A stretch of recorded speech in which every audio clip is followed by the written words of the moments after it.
sambil nunggu teman-teman ya.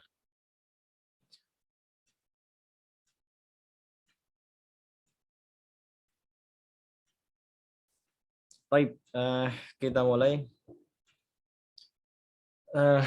Ikhwani wa akhwati fillah, azani Allah wa iyyakum. Ahlan wa sahlan wa marhaban. Naqulu lakum assalamualaikum warahmatullahi wabarakatuh.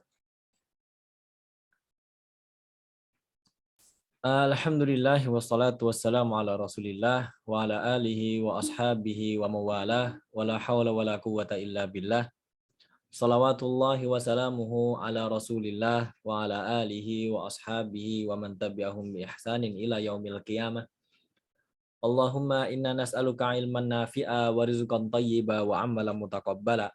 Allahumma anfa'na bima 'allamtana wa 'allimna ma yanfa'una wa zidna ilma. Rabbana zidna ilma warzuqna fahma. Rabbi shrah li sadri wa yassir li amri wahlul 'uqdatam min lisani yafqahu qawli. Ikhwani wa akhwati fillah, azani Allahu wa iyyakum. Pertama-tama dan yang paling utama kita memanjatkan puji syukur kehadirat Allah Subhanahu wa taala, yang mana Allah Subhanahu wa taala sudah memberikan kepada kita begitu banyak nikmat yang tidak mungkin kita bisa menghitungnya. Saking banyaknya kita tuh nggak bisa sampai menghitung nikmat Allah satu persatu.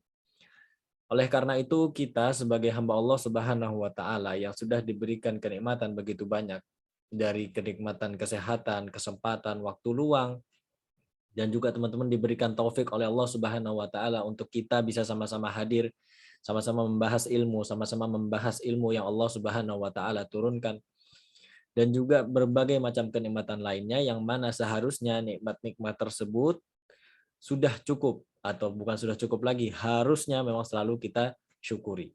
Apalagi kita sekarang berada di bulan yang penuh keberkahan, di bulan-bulan yang banyak sekali fadilahnya, bulan Ramadan yang mana mungkin teman-teman tahu semua, kita sekarang juga sedang menjalankan ibadah puasa, di mana kita berdoa kepada Allah Subhanahu wa taala semoga ibadah puasa kita diterima, dan juga semoga apa yang kita lakukan saat ini, hadir di majelis ilmu, sama-sama membahas tentang ilmu, menjadikan salah satu tambahan pahala, atau menjadi salah satu alternatif juga tambahan pahala buat kita semua, khususnya ketika kita menjalankan ibadah puasa di bulan Ramadan kali ini.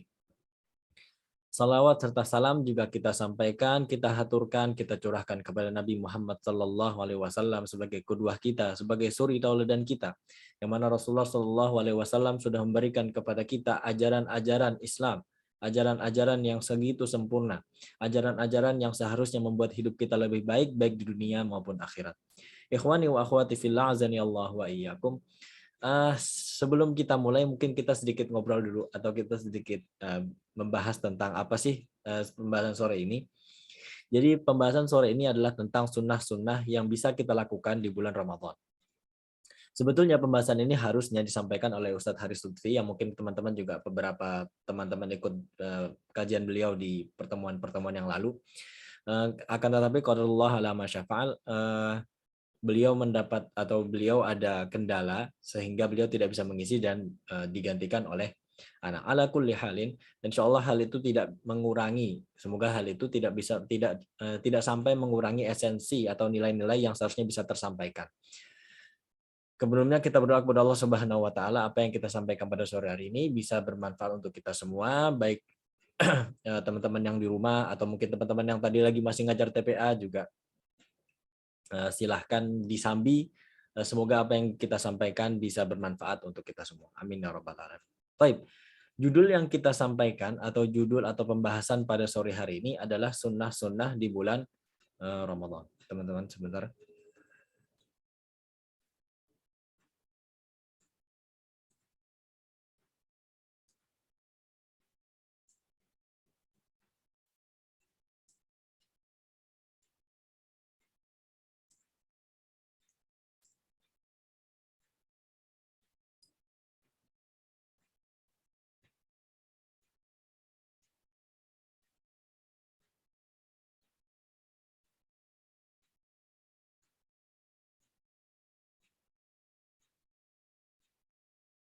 Sebentar.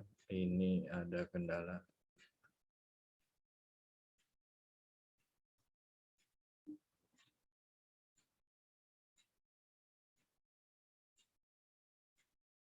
Baik. Sebelum kita masuk ke inti pembahasannya, sunnah-sunnah apa sih yang bisa kita lakukan atau kita jalankan di bulan Ramadan, kita pengen membahas dulu apa sih yang dimaksud dengan sunnah-sunnah bulan Ramadan. Mungkin teman-teman sudah dan seharusnya sudah mengetahui bahwa hukum dalam Islam itu ada bermacam-macam, khususnya hukum taklifi atau hukum yang berkaitan dengan kita gitu. Ada 5 hukum yang mungkin teman-teman sudah ketahui bahwa ada yang wajib, ada yang sunnah atau mandub, teman-teman kenal mungkin lebih dikenal di Indonesia lebih dengan kata sunnah ya. Terus kemudian ada yang mubah, artinya boleh ya. Terus kemudian ada yang makruh, yang artinya adalah dibenci. Yang terakhir adalah haram, yang kita tidak boleh sampai melaksanakan hal tersebut atau melanggar hal tersebut.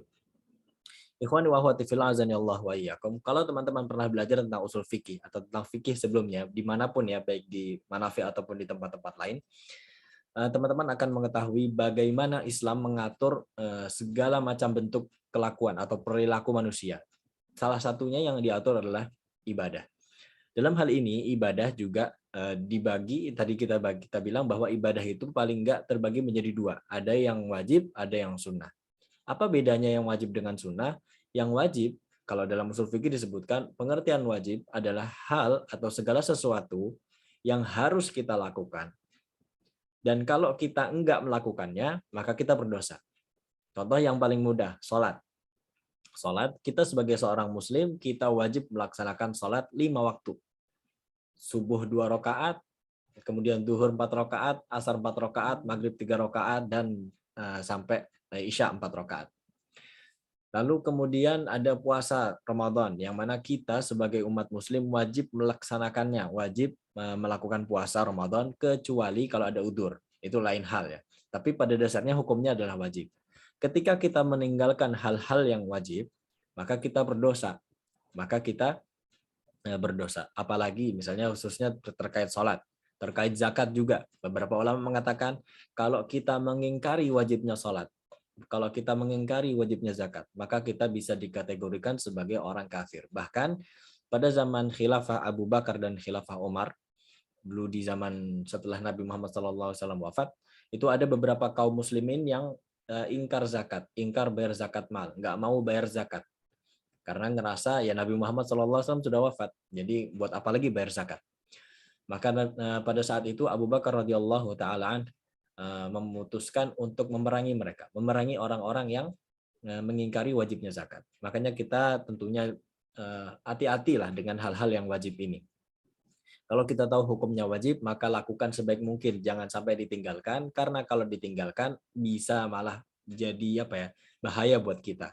Khususnya jadi dosa, dan itu bukan dosa kecil, dosanya dosa yang besar. Akan tetapi pembahasan kita kali ini bukan tentang itu, bukan tentang yang wajib, tapi tentang yang sunnah. Nah, ini tingkatan yang kedua. Tadi kita bilang ada 5 tingkatan ya. Nah, ini tingkatan yang kedua, yaitu mandub atau sunnah. Apa sih yang dimaksud sunnah? Sunnah adalah hal-hal atau segala sesuatu yang kalau kita lakukan berpahala, tapi kalau nggak kita lakukan, ya kita nggak berdosa. Contoh, sholat sunnah misalnya, sholat sunnah qobliyah atau ba'diyah. Jadi di mana kita setelah sholat wajib ada sholat sunnah setelahnya. Misalnya setelah sholat zuhur kita melakukan sholat sunnah 2 rakaat. Kalau kita nggak melakukan ya kita nggak akan berdosa. Tapi kalau kita melakukan kita berpahala. Contoh lain misalnya puasa, konteksnya puasa misalnya puasa Senin Kamis. Mungkin ada beberapa teman-teman rajin melakukan puasa Senin Kamis. Puasa Senin Kamis hukumnya sunnah. Jadi kalau ada yang melakukan ya alhamdulillah insya Allah dapat pahala dari Allah Subhanahu Wa Taala. Akan tetapi kalau yang nggak melakukan ya jangan dimarahin. Beda sama yang wajib ya. Kalau ada orang nggak salat ya dimarahin. Ada orang nggak bayar zakat ya dimarahin, ditegur. Suruh bayar zakat, suruh melakukan salat. Tapi kalau yang sunnah maka itu dibiarkan saja nggak apa karena pada dasarnya dia tidak berdosa atau tidak sampai melanggar syariat. Sunnah pun sendiri ada yang sunnah muakkadah, ada yang sunnah biasa. Maksudnya sunnah muakkadah apa? Sunnah muakkadah adalah sunnah-sunnah yang ditekankan. Kita harus melakukannya, bukan harus sih. Maksudnya kita ditekankan untuk melakukannya, mendekati wajib, tapi nggak sampai wajib. Jadi kita ditekankan untuk melakukannya. Contoh apa sih sunnah muakkadah? Contoh salah satu sunnah muakkadah adalah sholat sunnah 2 rakaat sebelum subuh atau 2 rakaat fajar sebutnya ya. Di mana kita diperintahkan oleh Allah Subhanahu wa taala dan nabinya untuk melakukan salat sunnah 2 rakaat sebelum melakukan salat subuh. yang mana pahalanya itu sangat besar, yang mana khairun minad dunya wa ma fiha. Dia katakan dua rakaat sebelum subuh itu lebih bagus atau lebih baik dibanding seluruh dunia dan seisinya. Makanya jangan sampai ditinggalkan. Makanya para ulama mengatakan bahwa itu adalah sunnah muakkadah atau sunnah yang sangat-sangat ditekankan. Nah, amalan-amalan sunnah itu ada sangat banyak. Bila dibandingkan dengan amalan wajib, amalan sunnah itu jauh lebih banyak. Karena apa? Ya memang pada dasarnya amalan wajib itu adalah yang dibebankan bagi kita, ditakluf, takaluf itu memang dibebankan kepada setiap orang yang sudah mukallaf, orang yang sudah balik, sudah berakal, masih berakal, laki-laki maupun perempuan, dan beberapa pembahasan tentang mukallaf yang mungkin teman-teman sudah pernah dengar. Nah, akan tetapi kalau yang sunnah itu nggak wajib, jadi nggak sampai dibebankan. Tapi kalau kita masih ingin melakukan atau kita punya kesempatan untuk melakukannya, maka kita harus atau kita perlu lakukan. Pertanyaannya atau yang jadi masalah sebetulnya, banyak orang menganggap bahwa ya udah namanya sunnah, toh kalau ditinggalin kan nggak akan berdosa kita. Terus ngapain kita capek-capek melakukan sunnah? Lebih baik kita fokus melakukan hal-hal yang wajib. Lebih baik kita fokus melakukan hal-hal yang wajib seperti sholat, terus zakat, atau mungkin kalau yang perlu duit ya haji dan lain-lain ibadah-ibadah yang sifatnya wajib. Kita lebih baik fokus ke sana daripada kita sibuk dengan sunnah yang malah bikin kita capek misalnya, atau nggak usah lah ngelakuin sunnah, toh cuman sunnah doang, gitu, tanda kutip doang. Nah, para ulama sudah membahas ya tentang hal-hal seperti ini. Jangan sampai kita sebagai umat muslim yang baik, jangan sampai kita meninggalkan sunnah-sunnah ini. Meskipun dia sunnah, tapi pahalanya itu besar. Ada banyak alasan kenapa kita harus meninggalkan. Kita jangan sampai meninggalkan amalan-amalan sunnah. Kita harus melakukan amalan-amalan sunnah. Kita nggak bilang wajib ya, tapi harus. Karena jangan disamain antara wajib sama harus. Kalau wajib berarti kalau nggak ngelakuin dosa. Kalau sunnah kan enggak. Baik, ada beberapa alasan kenapa kita harus melakukan amalan-amalan sunnah. Atau kita harus rajin melakukan amalan-amalan sunnah. Poin yang pertama atau alasan yang pertama adalah kita berharap dengan melakukan amalan-amalan sunnah, Allah Subhanahu wa Ta'ala menjadikan kita sebagai wali. Allah Subhanahu wa Ta'ala menjadikan, maksudnya wali di sini bukan sebagai wali songo seperti wali songo atau seperti mungkin para nabi dan lain-lain ya, enggak, bukan kita jadi nabi karena tidak ada nabi setelah ini. Akan tetapi kita berharap kita menjadi hamba Allah Subhanahu wa Ta'ala, atau paling tidak kita menjadi salah satu hamba Allah Subhanahu wa Ta'ala yang dicintai oleh Allah Subhanahu wa Ta'ala. Allah Subhanahu wa Ta'ala telah berfirman, ala inna auliya Allah la khaufun alaihim wa lahum yahzanun.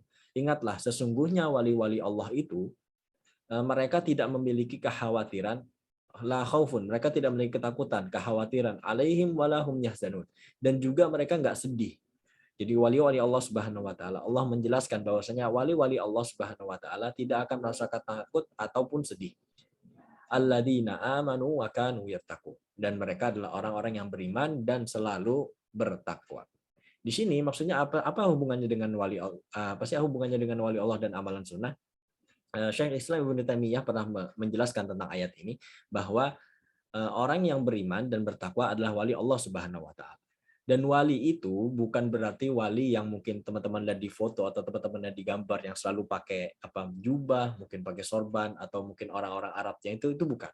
Akan tapi wali Allah Subhanahu wa Ta'ala adalah orang yang beriman dan bertakwa. Nah, yang jadi masalah adalah keimanan dan ketakwaan ini tidak bisa atau perlu disempurnakan dengan amalan-amalan sunnah. Jadi kita perlu melakukan amalan-amalan sunnah supaya kita bisa, atau dengan menggunakan amalan-amalan sunnah kita berharap menjadi wali-wali Allah Subhanahu wa Ta'ala yang selalu beriman dan bertakwa. Kok bisa, kenapa sih kita bilang bahwa kalau kita ingin jadi wali-wali Allah yang tadi disebut ya amanu wa kanu yattaqun, yang mana beriman dan bertakwa. Buktinya adalah kalau teman-teman lihat definisi tentang takwa. Definisi takwa adalah kita meninggalkan larangan Allah Subhanahu wa Ta'ala dan menjalankan perintah-perintahnya. Nah, larangan di sini para ulama juga menjelaskan bahwa larangan di sini enggak cuma yang haram, tapi meninggalkan yang makruh juga. Begitupun dengan yang menjalankan perintahnya, kita bisa menjadi orang yang betul-betul bertakwa ketika kita menjalankan segala perintahnya. Perintahnya ini bukan cuma wajib teman-teman, tapi yang sunnah juga termasuk perintah, meskipun mungkin tingkatannya berbeda. Nah, di sini sudah jelas bahwa kita tentunya berharap kepada Allah Subhanahu wa taala bisa menjadi wali-wali Allah Subhanahu wa taala yang bisa diberikan kesempatan untuk masuk surga nanti di hari kiamat. Dan juga untuk merealisasikan hal itu kita perlu menjalankan amalan-amalan sunnah sebagai bentuk ketakwaan kepada Allah Subhanahu wa taala. Kemudian yang kedua, alasan yang kedua kenapa kita harus menjalankan amalan-amalan sunnah, yaitu adalah melengkapi kekurangan amalan-amalan yang wajib. Oke, jadi kita bisa katakan bahwa memang yang seharusnya kita fokuskan adalah amalan-amalan wajib. Kita harus fokus kepada amalan-amalan yang wajib. Akan tetapi bukan berarti kita harus meninggalkan amalan-amalan sunnah. Amalan-amalan wajib memang perlu kita lakukan. Akan tetapi kita namanya manusia, yang mana manusia itu wajar atau sangat sering melakukan kesalahan. Termasuk juga iman dan takwa, yang mana iman dan takwa itu naik dan turun. Misalnya teman-teman sholat wajib, sholat zuhur misalnya. Mungkin teman-teman kadang suka lupa sudah berapa rakaat, atau mungkin sudah lupa, atau kadang mungkin lupa baca doanya, atau mungkin baca doa tapi nggak diingat artinya, yang mana mungkin hal itu bisa menjadi bolong atau lubang untuk pahala untuk amalan ibadah wajib kita. Nah, untuk menutupi lubang-lubang itu, untuk menutupi kekurangan-kekurangan itu, menutupi kekurangan-kekurangan yang ada di amalan wajib kita, maka kita perlu melakukan amalan sunnah. Dan Nabi Muhammad SAW pernah bersabda tentang sholat. Ya. Nabi Muhammad SAW bersabda, Inna awwala ma yuhasabun nasu bihi yawmal qiyamah min a'malihim salah. As-salah. Sesungguhnya amalan yang pertama kali dihisab, ya, amalan manusia yang pertama kali dihisab di hari kiamat adalah sholat. Maksudnya di sini adalah sholat wajib. Nah, sebetulnya hadisnya agak panjang, tapi yang jadi kita perlu garis bawahi adalah, namun jika dalam sholatnya ada sedikit kekurangan, wa in kana intaqasa minha syai'an. Maksudnya kita melakukan sholat. Oke, kita melakukan sholat 5 kali satu hari. Akan tetapi kita nggak bisa pungkiri bahwa dalam sholat-sholat kita kebanyakan ada kekurangannya. Entah kurang baca doa, atau mungkin entah kita nggak khusyuk, atau mungkin kita nggak tumak nina. Wallahu ta'ala alam. Tapi kita berlindung pada Allah Subhanahu wa taala dari segala kekurangan itu. Nah, wa in kana intaqasa minha syai'an. Apabila salat itu terdapat kekurangan atau sedikit lubang-lubang yang kita bilang tadi, qala unduru. Kemudian Allah Subhanahu wa taala berfirman, lihatlah apakah hunduru hal li abdi min tatawuin. Lihatlah apakah hambaku ini memiliki amalan-amalan sunnah. Kenapa kok dilihat amalan sunnah? Karena Allah Subhanahu wa taala di situ melanjutkan, fa in kana lahu tatawwu'un qala atimmu li abdi fardhatahu. Apabila seorang hamba memiliki amalan-amalan sunnah, Allah Subhanahu wa taala berkata atau berfirman, atimmu li ibadati li abdi fardhatahu.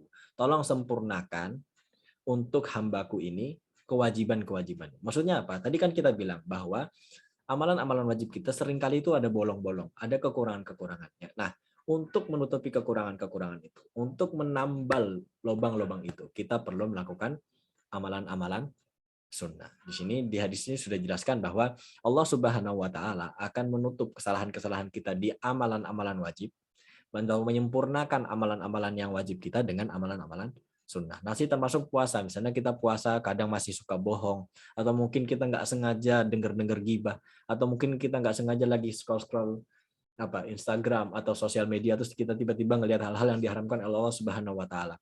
Dengan melakukan amalan-amalan ini, ya kita berdoa kepada Allah Subhanahu wa taala bisa menjadi nutupin lah, paling nggak nutupin dosa-dosa dan menutupi kekurangan-kekurangan puasa kita dengan melakukan berbagai amalan-amalan yang disunnahkan di bulan Ramadan ini.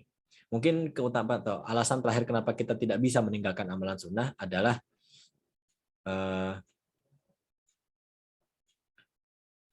Allah Subhanahu wa taala akan memberikan taufik atau juga hidayah, petunjuk kepada seluruh anggota tubuh kita, dan juga bisa menjadikan doa-doa kita bisa jadi lebih terkabulkan atau lebih mustajab.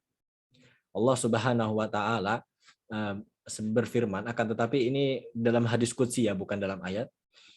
Hadis qudsi adalah mungkin mengingatkan bahwa hadis qudsi adalah hadis dari Nabi Muhammad SAW, akan tetapi yang bercerita tentang Allah Subhanahu wa taala berfirman atau menceritakan firman Allah Subhanahu wa taala. Apa bedanya dengan ayat?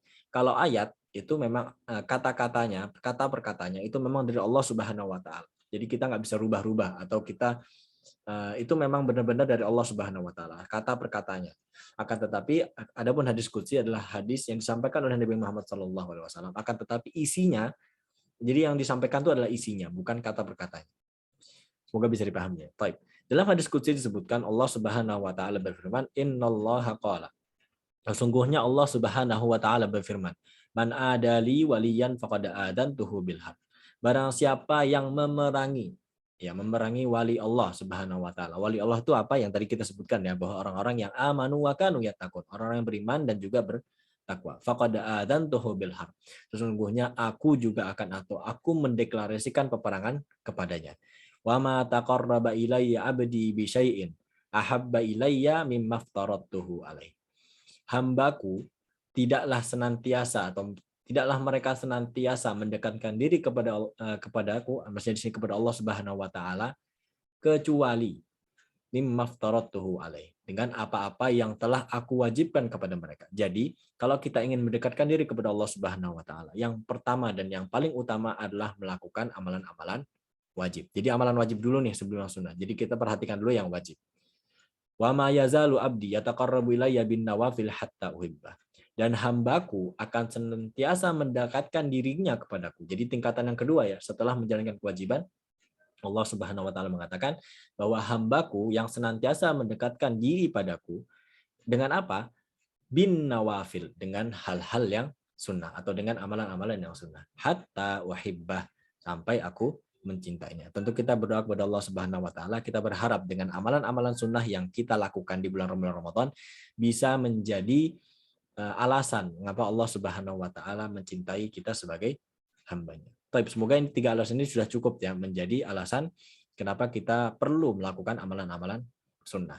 Lalu amalan-amalan sunnah di bulan Ramadan itu ada apa sih? Sebenarnya ada banyak sekali amalan-amalan sunnah ya di bulan Ramadan, termasuk zikir dan lain-lain, yang mana itu sebetulnya amalan-amalan sunnah yang juga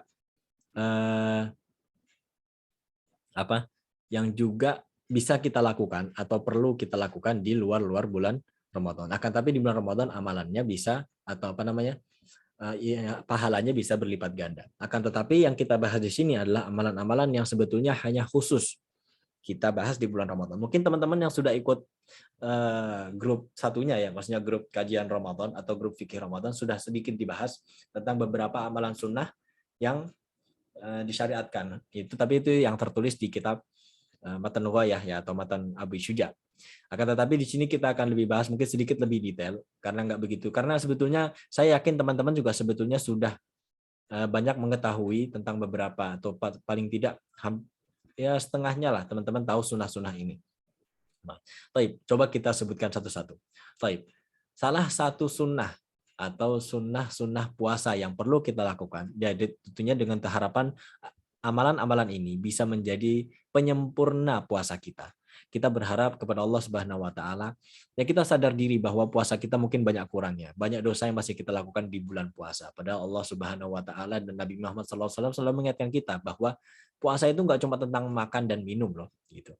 Contoh, mungkin kemarin juga sudah pernah disampaikan ya sama ustadz lain, malam yada qaula zur wal amalu bih. Barang siapa yang tidak meninggalkan perkataan-perkataan yang buruk gitu, dan juga perbuatan-perbuatan yang buruk, maka Allah Subhanahu wa taala nggak perlu lapar dan minumnya. Artinya apa? Allah Subhanahu wa taala tidak akan memberikan ganjaran puasa baginya. Nah, tentu kita berlindung kepada Allah Subhanahu wa taala dari melakukan hal-hal yang seperti ini, yang mungkin puasanya nggak sampai batal, tapi pahalanya nggak ada. Nah, untuk menghindari ini juga, atau paling nggak untuk tindakan preventif, untuk jaga-jaga, dan juga tentu kalaupun nggak ada ruginya gitu teman-teman. Kalau kita melakukan amalan sunnah, kalau nggak kita kalaupun tidak menambal kesalahan ibadah kita atau kesalahan puasa kita, maka itu bisa menjadi bekal kita nanti di akhirat kelak. Baik, sunnah yang pertama kita bahas satu-satu. Yang pertama adalah as-sahur, yaitu adalah sahur. Nah, teman-teman mungkin tahu semua sahur adalah mungkin bisa diartikan atau kegiatan makan dan minum yang dilakukan sebelum fajar terbit atau pada malam hari di bulan Ramadan. Di kegiatan sahur ini juga kita disyariatkan untuk meniatkan kembali Walaupun ini perbedaan fikih madhab ya, ada yang melakukan tidak perlu mengulangi niat, ada yang perlu bilang mengulangi niat di saat sahur atau paling tidak di malam hari bulan Ramadan. Baik. Sahur ini adalah kegiatan makan dan minum yang kita lakukan sebelum fajar terbit. Baik. Mungkin saya yakin juga ini juga jadi sudah jadi budaya kita sebagai seorang muslim di Indonesia untuk melakukan sahur. Bahkan ada yang mungkin bangunin di masjid, ada yang keliling, bahkan mungkin ada juga yang membagikan sahur di masjid. Ya tentu kita bersyukur kepada Allah Subhanahu wa taala kita hidup di lingkungan atau di negara yang sangat mendukung kehidupan dan suasana Ramadan. Kenapa sih sahur itu bisa jadi sunnah? Ya tentunya ini berdasarkan dari Nabi Muhammad SAW. Salah satunya adalah tasahharu fa inna fis sahuri barakah. Bersahurlah kalian, sesungguhnya di dalam sahur itu terdapat keberkahan. Nah, di sini salah satu hikmah sahur ya, ini perlu diperhatikan. Salah satu hikmah sahur adalah ya kita bisa memberikan tenaga. Jadi kita nggak lemes gitu ketika menjalankan ibadah di siang harinya. Mungkin kita ngaji atau mungkin kerja menafkahi keluarga. Itu kan juga bentuk ibadah. Yang mana ibadah-ibadah tersebut memerlukan tenaga. Jadi sahur itu jangan diartikan ya cuma buat makan dan minum aja. Akan tapi kita niatkan kepada Allah Subhanahu wa taala. Semoga makan dan minum ini bisa jadi ibadah. Caranya gimana? Ya energi yang makanan ini akan menimbulkan energi-energi yang kita niatkan dari awal. Energi ini akan kita manfaatkan untuk ibadah kepada Allah Subhanahu wa taala. Salah satu hikmah lain juga dalam hikmah sahur adalah sahur menjadi pembeda antara puasa kita sebagai orang-orang muslim dengan puasanya ahli kitab. Maksudnya adalah puasanya orang Yahudi dan Nasrani. Di mana orang-orang Yahudi dan Nasrani itu tidak melakukan atau tidak punya syariat sahur. Terus kemudian juga Nabi Muhammad SAW juga pernah bersabda bahwa sahur itu adalah keberkahan. Maksudnya keberkahan di sini bukan tentang banyak dan sedikitnya ya. Keberkahan adalah kebaikan yang terkumpul di dalamnya. Bisa jadi yang banyak itu belum tentu berkah, atau bisa jadi juga yang sedikit tapi penuh keberkahan.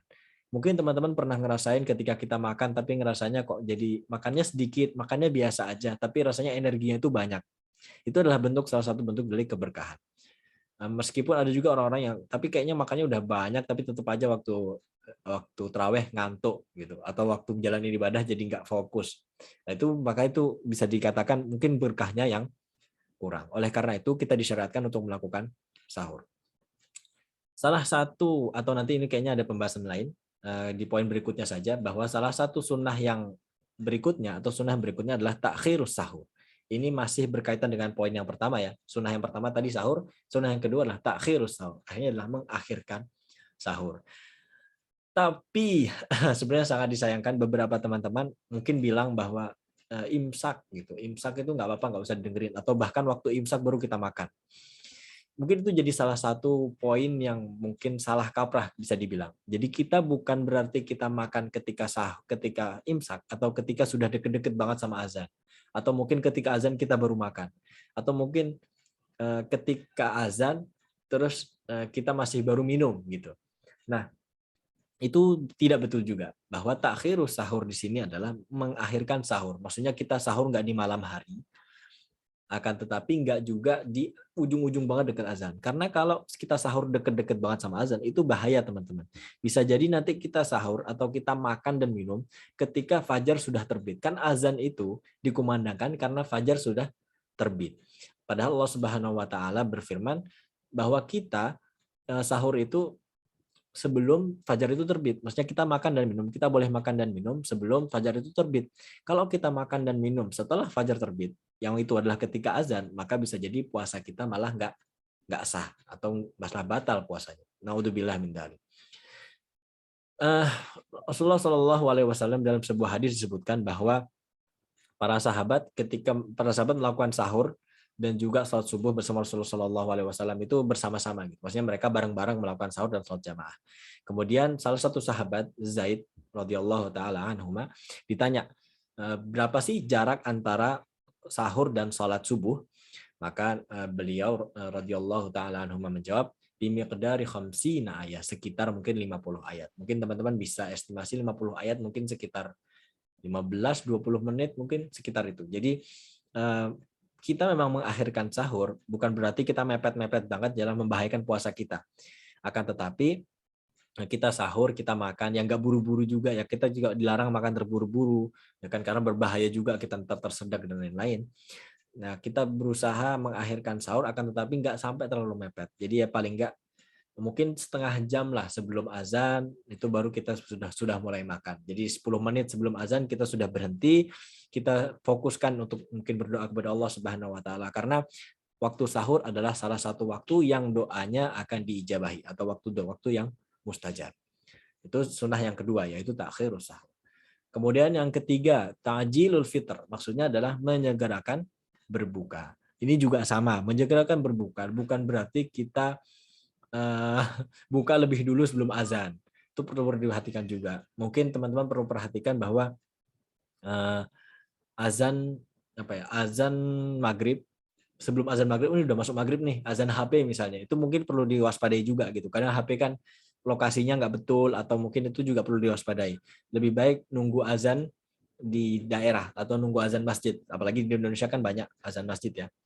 Nah, baru ketika itu baru kita makan. Jangan terlalu cepat juga gitu. Maksudnya kalau terlalu cepat malah kita jadi bisa batal puasanya, karena kan kita boleh makan itu ketika matahari terbenam. Takutnya kita ngikutin azan di mana terus kita makan padahal waktu itu di tempat kita matahari belum terbenam sepenuhnya. Maka puasa kita bisa jadi batal atau rusak.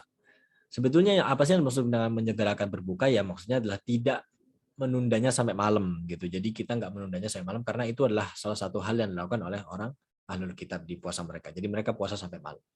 Taib.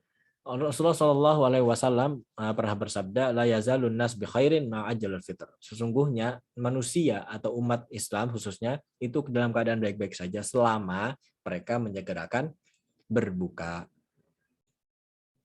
Kemudian Nabi Muhammad SAW juga bersabda, salatun min akhlaqin nubuwah. Ada 3 akhlak Nabi Muhammad SAW. Atau ada 3 ya akhlak Nabi, berarti adalah akhlak-akhlak yang mulia. Yang pertama ta'jilul iftar, maksudnya adalah menyegerakan berbuka, wa ta'khirus sahur, dan juga mengakhirkan sahur. Wa wadu'al yamini 'alal yasar fi shalah, dan meletakkan tangan kanan di atas tangan kiri ketika salat. Tapi yang perlu digarisbawahi ya adalah menyegerakan berbuka dan mengakhirkan sahur. Taib.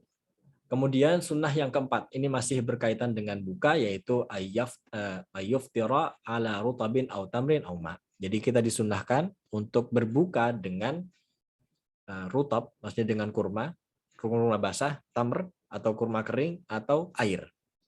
Kalau nggak ada kurma basah ya pakai kurma kering. Ya kebanyakan di Indonesia adanya kurma kering ya. Kalau nggak ada kurma juga pakainya air. Maksudnya berbukalah dengan yang manis. Maksudnya di sini sebetulnya yang kalau sesuai sunnah, maka yang sesuai sunnah adalah kurma ataupun air. Bukan berarti kita ngelarang teman-teman berbuka pakai kolak atau berbuka pakai sirup, gitu bukan, nggak boleh. Akan tetapi ini sunnah ketika kita berbuka menggunakan kurma ataupun air. Ya, ini berdasarkan hadis Anas radhiyallahu taala bahwasanya Rasulullah Shallallahu Alaihi Wasallam berbuka dengan beberapa rutab, dengan beberapa kurma sebelum mulai sholat. Kalau nggak ada kurma, Rasulullah Shallallahu Alaihi Wasallam berbuka dengan tamar. Tamar itu kurma juga, tapi yang kering-kering ya.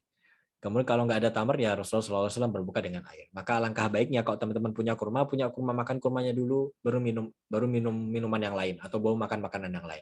Atau boleh kalau nggak ada kurma ya minum air dulu sedikit, baca doa, dhahabad dhama'u wa btalatil uruq wa thabatal ajru insyaallah, baru kemudian makan makanan yang lain.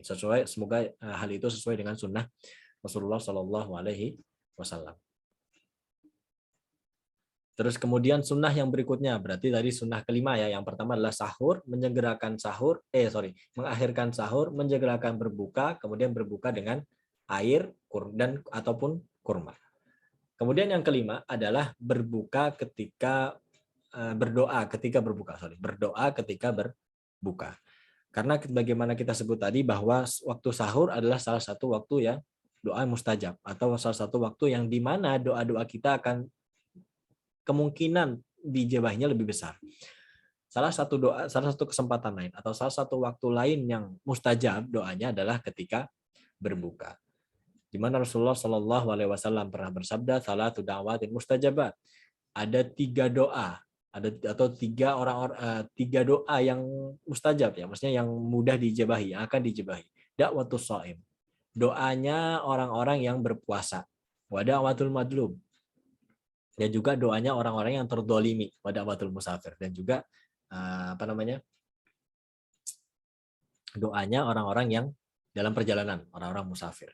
Nah, dari hadis ini kita bisa menyimpulkan bahwasanya puasa atau orang yang berpuasa, salah satu keutamanya adalah doanya jadi mustajab, doanya lebih mudah terkabulkan. Oleh karena itu, jangan sia-siakan. Kita punya waktu sepanjang ini, berarti kita sudah 11 hari ya, mungkin sekitar masih ada 19 atau mungkin 20 atau 19 hari lagi sampai kita lebaran. Nah, di saat-saat itu kita punya banyak waktu yang kita bisa manfaatkan untuk banyak berdoa kepada Allah Subhanahu wa taala. Minta apa aja silahkan. Baik dunia maupun akhirat. Akan tetapi tentunya kita sesuai dengan perkataan para ulama, jangan jangan tinggalkan doa kita atau jangan salah gunakan waktu-waktu yang mustajab ini cuma digunakan untuk doa-doa yang berkaitan dengan dunia. Minta rizki, minta istri, minta anak yang soleh. Kalau soleh itu sudah lain ya. Itu seharusnya masih akhirat. Akan tapi mungkin minta mobil, mungkin minta uang yang banyak dan lain-lain. Itu bukan dilarang. Akan tetapi kita juga jangan sampai lupa dengan doa-doa kita yang berkaitan dengan amalan-amalan soleh, yang berkaitan dengan akhirat kita. Ya tentu kita minta kepada Allah Subhanahu wa taala semoga ibadah puasa kita diterima, semoga dosa-dosa kita diampuni, semoga kita berlindung dari azab kubur dan azab neraka, dan doa-doa lain yang berkaitan dengan akhirat kita. Itu lebih penting atau lebih utama kita panjatkan, doa-doa tersebut lebih utama kita panjatkan dibanding doa-doa yang mungkin hanya hanya sekitar atau hanya berputar di kehidupan dunia kita saja. Para ulama rahimahullah juga sudah menjelaskan tentang beberapa sebab ya. Karena ada beberapa sebab doa-doa itu dikabulkan, atau ada beberapa sebab kenapa doa itu bisa mustajab.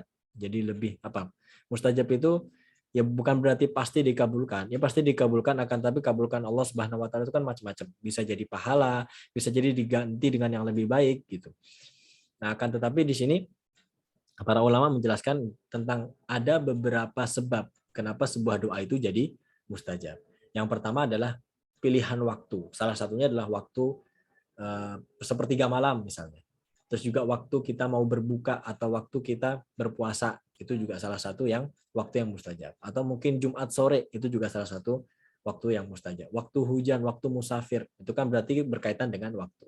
Kemudian yang kedua, yaitu memilih tempat-tempat yang lebih utama juga, misalnya berdoa di masjid, itu atau tempat-tempat yang mungkin berdoa di depan Ka'bah, tentu itu lebih mustajab dibanding mungkin doa-doa di mobil ya, doa-doa atau di rumah, di kamar biasa. Tentu doa di Masjidil Haram atau doa di depan Ka'bah tentu lebih mustajab.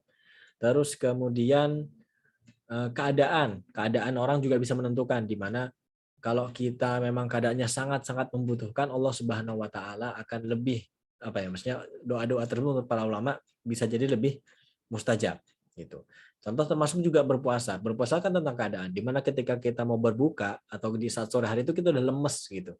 Nah, di saat itulah salah satu keadaan terbaik di mana kita dalam keadaan lemah, keadaan tak berdaya, meminta kepada Allah Subhanahu wa taala dengan atas segala hal yang kita perlukan, baik urusan akhirat maupun urusan dunia. Terus kemudian juga sifatnya doa, di mana kita perlu perhatikan ada pada berdoa, misalnya menghadap kiblat, mengangkat tangan, dan lain sebagainya.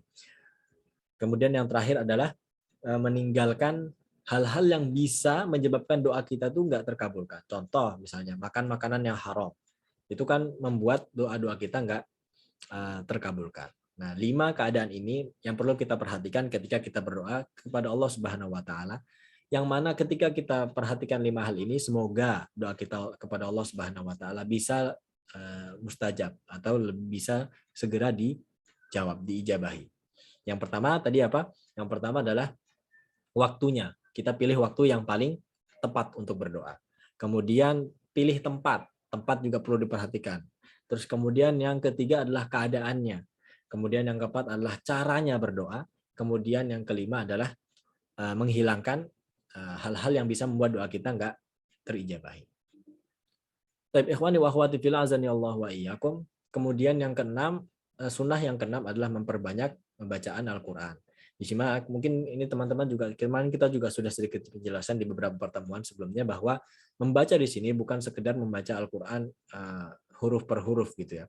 Akan tetapi yang perlu kita lakukan adalah memahami maksud dari setiap ayat-ayatnya, membaca tafsirnya, bisa paling tidak membaca terjemahannya lah. Kenapa sih membaca Quran itu jadi lebih mulia di bulan Ramadan? Ya, para ulama menyebutkan bahwa salah satu alasan yang paling utama adalah karena li'annahu nazala fi. Karena Al-Quran itu turun di bulan Ramadan. Di mana bulan Ramadan punya kekhususan, Syahrul Quran disebut ya. Maka kenapa oleh karena itulah, maksudnya kenapa Al-Quran diperintahkan atau lebih ditekankan dibaca lebih banyak ketika bulan Ramadan. Bukan berarti nanti di setelah bulan Ramadan kita nggak baca Quran ya, naudzubillah min dzalik. Akan tetapi di bulan Ramadan kita diperintahkan atau disyariatkan, disunnahkan untuk lebih banyak membaca Al-Quran. Sebenarnya nggak cuma Quran, sebenarnya banyak ibadah-ibadah lain juga termasuk sebetulnya ya kayak zikir ya kan, karena di bulan Ramadan tuh ada banyak sekali keutamaan-keutamaan, waktu-waktu yang mustajab di mana ketika kita perbanyak zikir ya kita berharap pahala-pahala kita dilipat gandakan. Juga perbanyak doa ya kan, tadi kita sebutkan bahwa orang yang puasa adalah salah satu keadaan di mana doanya lebih bisa mustajab atau lebih mudah diijabahi. Dan juga banyak sedekah, banyak berbuat baik kepada orang lain, yang mana dengan hal itu kita berharap pada Allah Subhanahu wa taala pahala kita dilipat gandakan. Kemudian poin yang ketujuh adalah mengingat nikmat Allah Subhanahu wa taala. Dengan mengingat nikmat-nikmat Allah Subhanahu wa taala, kita juga perlu banyak bersyukur. Jadi kita lebih mudah bersyukur kepada Allah Subhanahu wa taala karena kita sadar bahwa selama ini kita merasakan banyak sekali nikmat-nikmat Allah Subhanahu wa taala yang nggak mungkin, bahkan sulit ya kita bayar dengan uang misalnya. Contoh kesehatan, nikmat kesehatan. Mungkin teman-teman tahu bahwa mungkin harga berobat itu sangat-sangat mahal. Mudahlah berobat mahal, belum tentu sembuh juga. Tentunya semua itu atas izin Allah Subhanahu wa taala. Makanya mumpung kita masih sehat, kita masih punya kesempatan ya kita gunakan dengan sebaik-baiknya. Kita ingat-ingat nikmat Allah itu apa aja. Kita gunakan dengan sebaik-baiknya. Kita bersyukur baik secara lisan maupun perbuatan. Karena bersyukur itu nggak cukup dengan lisan alhamdulillah, dan itu ya tentunya itu juga perlu.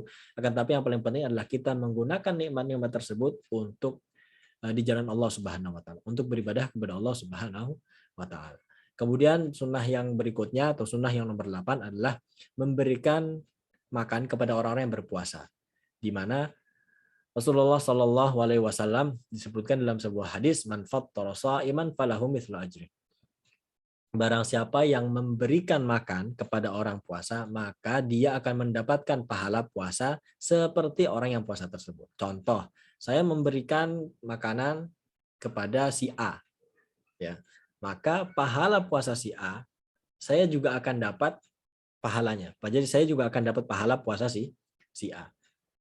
Akan tetapi perlu dicatat, pahala si A apakah berkurang? Tentu tidak. Jadi kita mendapatkan pahala orang yang berpuasa tanpa kita mengurangi pahala dia sendiri. Nah, tentu kita berharap kepada Allah Subhanahu wa taala kita bisa mendapatkan pahala-pahala seperti ini. Caranya apa? Ya dengan memberikan makanan kepada orang-orang yang sedang berpuasa, memberikan takjil ya, nggak harus mewah teman-teman. Teman-teman bahkan mungkin cuma sekedar ngasih air yang gelasan itu, atau mungkin kasih kurma beberapa butir, itu insya Allah Subhanahu wa taala bisa Allah Subhanahu wa taala bisa hitung itu sebagai pemberi makan kepada orang yang berpuasa. Dan tentu kita berharap pahala puasa dia juga bisa kita dapatkan.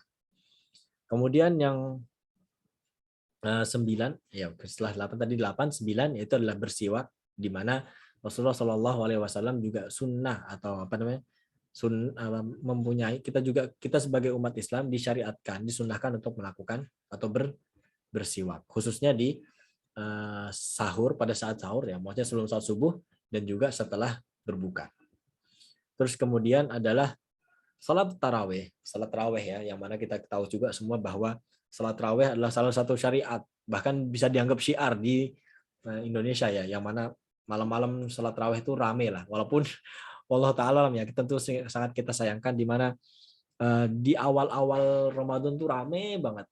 Mungkin sekarang udah masuk hari ke-10, udah mulai 10, nanti berikutnya mulai sepi gitu. Di sini salat tarawih adalah salah satu ibadah yang memang disunnahkan dilakukan untuk di bulan Ramadan. Walaupun sejatinya salat tarawih itu adalah salat malam, teman-teman. Salah satu bagian dari salat malam, yang mana salat malam itu kan nggak hanya terbatas di bulan Ramadan saja. Akan tetapi adapun jumlah ya, kita bahas jumlah misalnya. Mau 11 atau 23 apapun boleh sebenarnya teman-teman. Kalau para ulama mengatakan bahwa kalau ayatnya panjang-panjang yang dibaca, mungkin satu halaman atau mungkin satu lembar misalnya, imamnya setiap rakaat, maka itu pakai yang 11 rakaat aja supaya nggak memberatkan makmum. Akan tetapi kalau yang mungkin yang singkat-singkat misalnya qul huwallah atau mungkin surat-surat juz 30 atau mungkin ayat panjang tapi mungkin dipotong-potong maksudnya satu ayat dua ayat gitu ya, mungkin seperempat halaman kayak gitu-gitu, maka tidak ada masalah kalau teman-teman melakukannya 23 rakaat. Sebetulnya nggak ada batasan, bahkan disebutkan dalam riwayat bahwa Nabi Muhammad SAW sholat sempat 11 rakaat, juga 13 rakaat, dan juga beberapa jumlah lainnya. Akan tetapi yang disunahkan, yang penting adalah Nabi Muhammad SAW yang jelas ya. Nabi Muhammad SAW melakukan sholat malam biasanya adalah 2 rakaat. Sebagaimana hadis disebutkan dalam sebuah hadis, sholatul lail mathna mathna. Sholat malam itu pada dasarnya adalah melakukan 2 rakaat. Jadi 2 rakaat salam, 2 rakaat salam. Ada sunnah juga sholat tarawih ketika 2 rakaat salam, 2 rakaat salam, setiap 4 rakaat itu ada istirahat, ada jeda beberapa menit supaya sebelum melanjutkan ke rakaat berikutnya. Adapun waktunya ya waktunya dilakukan setelah sholat isya sampai pertengahan sampai sebelum subuh ya. Yang mana walaupun sebenarnya waktu yang paling utama melakukan sholat malam, sholat tarawih adalah sepertiga malam terakhir. Ya, terus karena itu pada dasarnya dia adalah sholat malam. Jadi memang sebagaimana sholat malam yang lain, maka afdhalus sholat, maksudnya sholatil lail, yang sholat malam terbaik yang bisa kita lakukan adalah kita lakukan di 2/3 malam. Atau sepertiga malam terakhir. Ya, atau 2/3 malam atau sepertiga malam terakhir.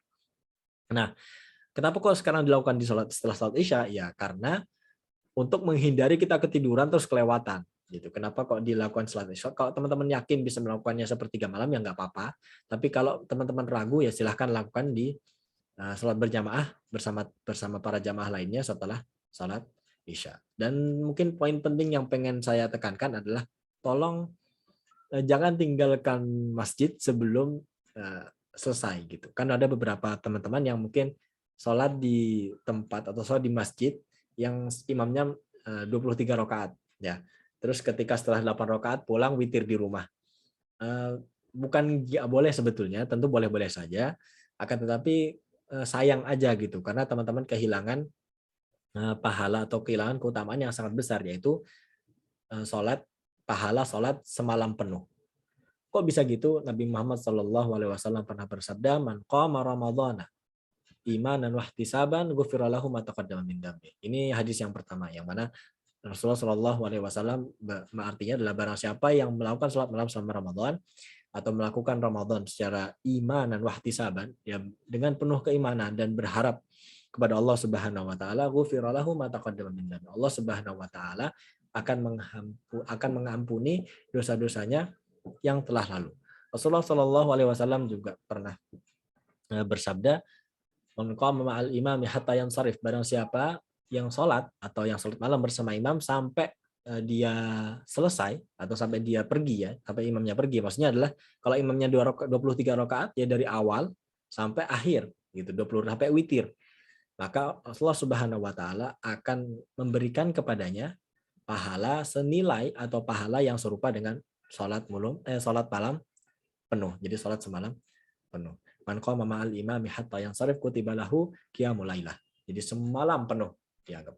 Kalau teman-teman takut atau teman-teman capek atau memang nggak kuat misalnya karena seharian kerja, ya coba teman-teman cari masjid-masjid yang sholatnya 11 rakaat. Kalau di Indonesia kayaknya masih banyak ya teman-teman yang sholat 11 rakaat, silahkan ikut ke sana supaya dapat keutamaan ini gitu. Daripada ikut yang 23 terus kemudian pergi di tengah-tengah.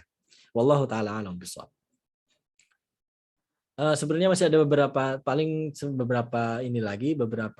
sunnah lagi. Akan tetapi mungkin kali ini itu aja dulu karena sudah mau 10 menit terakhir ya, sudah 50 menit lebih. Jadi mungkin kita rekap aja atau kita ulang sedikit. Kita rangkum lah ya. Yang pertama adalah sahur. Yang kedua adalah mengakhirkan sahur. Ya, sunnah yang pertama sahur. Yang kedua adalah mengakhirkan sahur. Yang ketiga adalah menyegerakan berbuka. Yang keempat berbuka dengan air, dengan kurma ataupun air. Kemudian yang kelima berdoa di saat atau di akhir-akhir waktu berbuka atau sebelum waktu berbuka. Terus kemudian yang keenam adalah memperbanyak bacaan Al-Quran dan juga zikir. Kemudian yang ketujuh adalah memperbanyak mengingat nikmat-nikmat Allah Subhanahu wa taala. Kemudian yang kedelapan adalah memberi makan orang-orang yang berpuasa. Kemudian yang kesembilan adalah bersiwak. Yang 10 adalah tarawih. Jadi itu adalah 10 sunnah yang bisa kita lakukan atau bisa kita maksimalkan supaya pahala-pahala kita di bulan Ramadan tidak sampai terbuang begitu saja. Dan naudzubillah min dzalik, kita melewati Ramadan tanpa kita mendapatkan ampunan dosa. Karena itu sangat-sangat rawan, sangat-sangat berbahaya ketika kita melewati Ramadan ini, tapi ternyata kita nggak dapat pahala apapun, kita nggak dapat keutamaan apapun, kita nggak dapat pengampunan dosa. Padahal Rasulullah SAW pernah bersabda, "Man qama Ramadhana imanan wa ihtisaban ghufira lahu ma taqaddama min dzambi."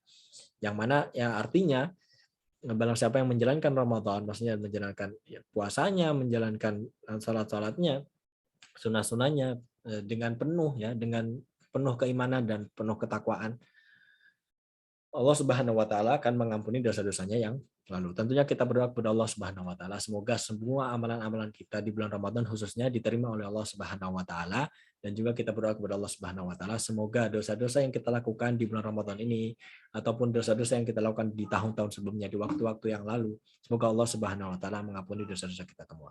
Amin ya rabbal alamin. Mungkin itu saja, semoga bermanfaat untuk kita semua. Syukran jazakumullah khairan katsiran. Barakallahu fikum. Kita tutup dulu. Subhanakallahumma bihamdik asyhadu an la ilaha illa anta astaghfiruka wa atubu ilaik. Kalau ada yang mau bertanya, silahkan ditanyakan di via chat atau boleh juga langsung. Ada pertanyaan masuk. Assalamualaikum, izin bertanya, bagaimana kita sabar dalam menghadapi ujian dan kuat? Oh gitu, maksudnya sabar dan kuat dalam menghadapi ujian. Contohnya, kita udah mulai pengen sedekah nih, dan niatnya pengen tiap hari. Tetapi pada saat kita mau donasi, terus tiba-tiba ada terbesit, ada unsur riya pada saat mengirimkan bukti transaksi kepada tujuan donasi tersebut. Nah, bagaimana kita menyikapinya? Yang pertama, yang perlu, ini pertanyaan bagus ya.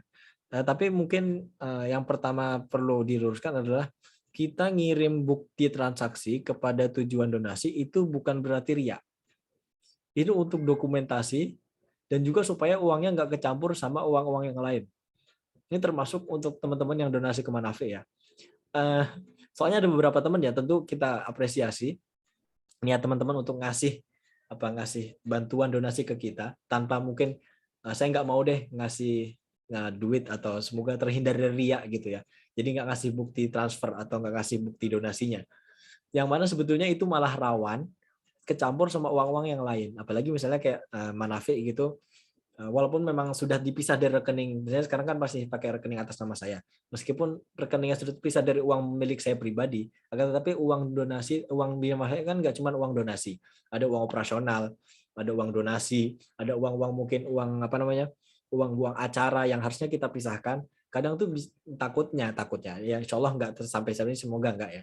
Itu tercampur dengan uang-uang yang lain. Jadi tujuan kenapa kita minta konfirmasi atau tujuan kita minta dikirimkan bukti donasi itu bukan untuk ria, dan kita berdoa kepada Allah Subhanahu wa taala semoga itu nggak jadi perusak amal, enggak. Tapi itu jadi memang itu perlu kita lakukan supaya memisahkan uang antara uang yang satu dengan uang yang lain. Apalagi misalnya ke masjid, saya yakin masjid, yayasan dan lain-lain uangnya itu kan nggak cuma untuk satu tujuan. Misalnya uang untuk Ramadan beda, uang zakat beda uang, tapi kan rekeningnya satu.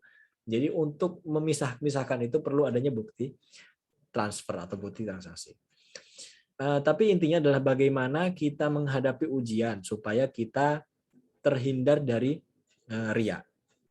Baik. Yang pertama adalah kita ikhlaskan niat kepada Allah Subhanahu wa taala. Ini yang paling penting ya, teman-teman. Jadi kita awalnya kita niatkan dulu bahwa kita ngelakuin ini untuk Allah Subhanahu wa taala, untuk mengharap wajah Allah Subhanahu wa taala, untuk mendapatkan pahala. Terus kemudian yang kedua adalah boleh banget atau betul sekali kalau teman-teman memilih waktu, tempat, keadaan yang dimana mendukung teman-teman itu bisa berdonasi, bisa beribadah tanpa dilihat orang lain. Misalnya contoh seperti ini, contoh ini ya. Kalau donasi misalnya, donasi mau setiap hari, silahkan kirim donasinya setiap hari, tetap kirim bukti transaksi, tapi bilang ke masjidnya atau bilang ke penerima donasinya, tolong ini jangan dipublikasikan. Tolong ini jangan dipublikasikan. Paling enggak buat apa namanya, buat dokumentasi pribadi atau buat keperluan pribadinya masjid aja atau pengumpul dana aja. Jangan dibuat. Kadang kan ada beberapa masjid atau beberapa ini yang suka apa ya, menyebutkan nominal ini dari fulan, nominal dari fulan, ya kita minta tolong disamarkan aja dari hamba Allah misalnya. Atau itu juga mungkin salah satu tindakan preventif supaya kita terhindar dari riya. Terus kemudian yang ketiga ya perbanyak mempelajari ilmu. Sekali lagi ilmu itu sangat-sangat penting teman-teman. Ketika teman-teman bisa mempelajari ilmu, teman-teman kalau teman-teman lihat ada banyak para ulama itu membahas tentang gimana kita terhindar dari riya. Karena riya itu syirik asghar, yang mana kita sebenarnya sangat sulit untuk terhindar darinya. Tapi sebenarnya ada banyak sekali cara-cara untuk terhindar dari riya. Misalnya ya tadi misalnya ketika kita donasi ya kita ngomong ke orangnya tolong jangan disebarluaskan, ini untuk donasi misalnya. Atau misalnya ketika kita sholat gitu, sholat sunnah, kenapa kita sholat sunnah disunahkan lebih di rumah daripada di masjid, itu juga salah satu tindakan preventif atau tindakan jaga-jaga supaya kita nggak sampai sholat kita dilihat orang lain. Mungkin itu tiga itu. Jadi yang pertama adalah ikhlaskan niat kepada Allah Subhanahu Wa Taala. Terus kemudian yang kedua adalah ya kita lakukan beberapa tindakan-tindakan yang memang perlu kita lakukan supaya kita nggak sampai merasa riya gitu atau sampai sum'ah ya, riya sum'ah. Atau yang terakhir adalah dengan mempelajari dari para ulama bagaimana caranya kita terhindar dari riya. Semoga ibadah kita bersih dari riya dilihat orang lain. Sebenarnya ada satu lagi yang paling penting sebenarnya adalah berdoa kepada Allah Subhanahu Wa Taala. Berdoa kepada Allah Subhanahu Wa Taala semoga kita terhindar dari yang namanya riya. Salah satu doa yang diajarkan oleh para ulama dan tentunya berdasarkan hadis Muhammad sallallahu alaihi wasallam, Allahumma inni a'udzubika an usyrika bika syai'an a'lamu wa astaghfiruka lima la a'lamu. Ya Allah, aku berlindung dari berbuat syirik atau berbuat syirik kepadamu. Baik dari syirik-syirik yang saya ketahui, maksudnya syirik-syirik akbar, syirik-syirik yang jali, syirik-syirik yang jelas, ataupun yang tidak saya ketahui. Maksudnya adalah syirik-syirik khafi, syirik-syirik yang tersembunyi, salah satunya adalah riya. Nah, teman-teman bisa, atau mungkin nanti bisa saya share doanya di grup WhatsApp ya. Tapi mungkin itu saja. Ada lagi pertanyaan yang lain? Saya tunggu. Atau mungkin ada yang mau tanya langsung juga silakan. Tafadhal. Mungkin ada satu pertanyaan lagi aja. Waktunya udah jam 5. Afan.